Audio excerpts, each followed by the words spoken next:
Once upon a midnight dreary,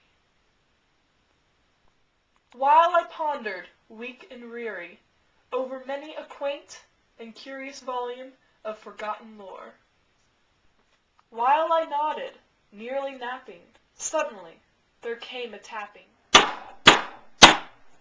as of someone gently rapping at my chamber door. "'Tis some visitor," I muttered, tapping at my chamber door. "Only this, and nothing more." Ah, distinctly I remember, it was in the bleak December, and each separate dying ember wrought its ghost upon the floor. Eagerly I wished the morrow, vainly I had sought to borrow from my books surcease of sorrow. Sorrow for the lost Lenore, for the rare and radiant maiden whom the angels name Lenore, nameless here for evermore. Presently my soul grew stronger, hesitating then no longer. But the fact is, I was napping, and so gently you came rapping, and so faintly you came tapping at my chamber door, that I scarce was sure I heard you. Here I opened wide the door. Darkness there, and nothing more. Soon again I heard a tapping somewhat louder than before.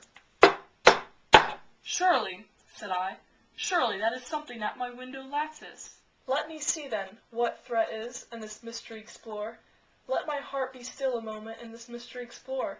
'Tis the wind, and nothing more." Open here I flung the shutter, when, with many a flirt and flutter, in there stepped a stately raven of the saintly days of yore. Not the least obeisance made he, not a minute stopped or stayed he, but, with mien of lord or lady, perched above my chamber door, perched upon a bust of Pallas, just above my chamber door, perched and sat, and nothing more. The raven, sitting lonely on the placid bust, that one word, as if his soul in that one word he did out. Nothing further then he uttered, not a feather then he fluttered, till I scarcely more than muttered, "Other friends have flown before, on the morrow he will leave me, as my hopes have flown before." Then the bird said, "Nevermore." This I sat engaged in guessing, but no syllable expressing, to the fowl whose fiery eyes now burned into my bosom's core. Then, methought, the air grew denser, perfumed from an unseen censer, swung by seraphim whose footfalls tinkled on the tufted floor.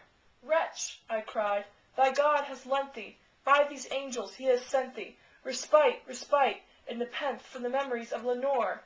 Quoth the raven, "Nevermore.